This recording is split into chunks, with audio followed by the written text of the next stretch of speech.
కీర్తిశేషులు కోట శ్రీనివాసరావు గారు ఆలీతో ఒక ఇంటర్వ్యూ చేసే సమయంలో ఒక చెప్తాడు.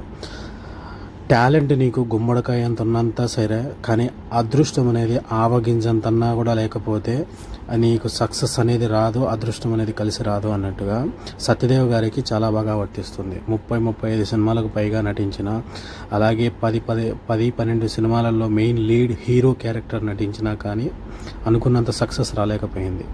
బ్లఫ్ మాస్టర్ అని, తిమ్మరసు అని, అలయించే స్మార్ట్ శంకర్లో మెయిన్ లీడ్ క్యారెక్టర్ కానీ, ఆచార్య, గాడ్సే నుంచి గాడ్ ఫాదర్లో, రామ్ సేత్లో, కృష్ణమ్మ, జీబ్రా, కింగ్డమ్లో కానీ రీసెంట్గా వచ్చిన దాంట్లో అన్ని దాంట్లలో తనకు సపరేట్గా తన క్యారెక్టర్ని న్యాయం చేసినా కానీ అనుకున్నంత విజయం సాధించలేకపోయాడు. మళ్ళీ ఇప్పుడు రావ్ బహదూర్ అనే మూవీతో కొత్త క్యారెక్టర్ని కొత్తగా ఇంట్రడ్యూస్ చేయడానికి, అందరినీ మెప్పించి తనని సక్సెస్ కావడానికి ఏదన్నా మంచి కీ అవుతుందేమో చెప్పలేము.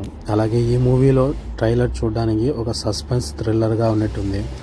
ఒక బంగ్లాలో ఉన్న వింత మనిషి చుట్టూ తిరిగే కథ అంతా, ఇదంతా ఒక హత్య జరిగిందో లేదంటే ఒక మిస్టరీ ఏదన్నా ఉందో దాన్ని ఛేదించడానికి పోలీసులు తన ఎంక్వైరీలో వివిధ రకాల కథలన్నీ అందరూ కనుక్కుంటూ ఉంటారు. అసలు నిజమైంది సత్యదేవ్ ఎవరు, సత్యదేవ్ ప్రేమించిన అమ్మాయిని పెళ్లి చేసుకున్నాడా, లేకంటే ఏం జరిగింది, చనిపోయింది ఎవరు, ఇవన్నీ మనకు మూవీలో తెలుస్తుంది.